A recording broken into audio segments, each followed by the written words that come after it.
assessment asks us to use oxidation numbers to determine whether this reaction is an oxidation reaction, a reduction reaction, or neither. Let's follow carbons 2 and carbons 3 in this reaction because that's where the reaction is occurring. I've also drawn in all of the electrons in all of the relevant bonds.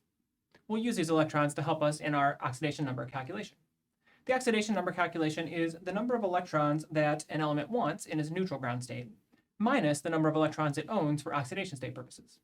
For oxidation state purposes, in a bond where there's different electronegativities, the more electronegative element owns all of the electrons for the purposes of oxidation numbers. So let's follow carbons 2 and carbons 3 and see what's going on in this reaction. Carbon number 2, in the carbon-oxygen bond, oxygen is more electronegative than carbon, so oxygen owns both of those electrons.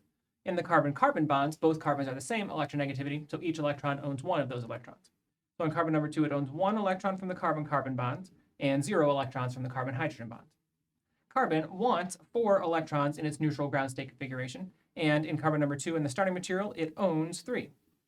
So the oxidation state for carbon number 2 in the starting material, 4 minus 3, is positive 1. Carbon starts in the positive 1 oxidation state.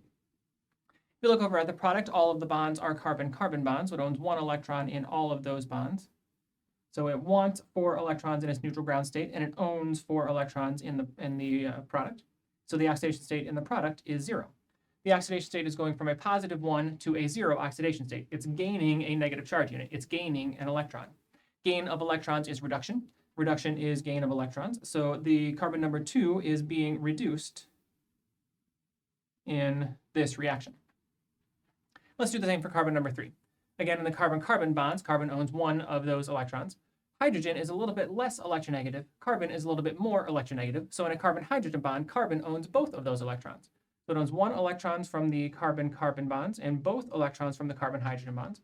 Again, it wants 4 in its neutral ground state configuration. And in the starting material, 1, 2, 3, 4, 5, 6, it owns 6. And so in the starting material, it starts out in the minus 2 oxidation state.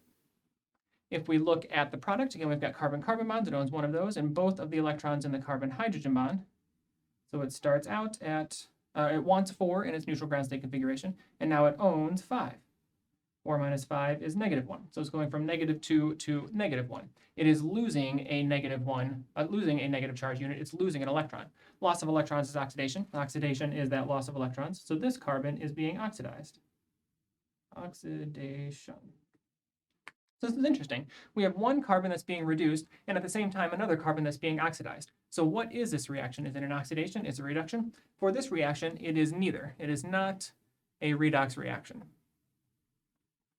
When one carbon is being oxidized and the other carbon is being reduced, then on net, on whole, the entire reaction, we say, is redox neutral. It is neither an oxidation nor a reduction reaction.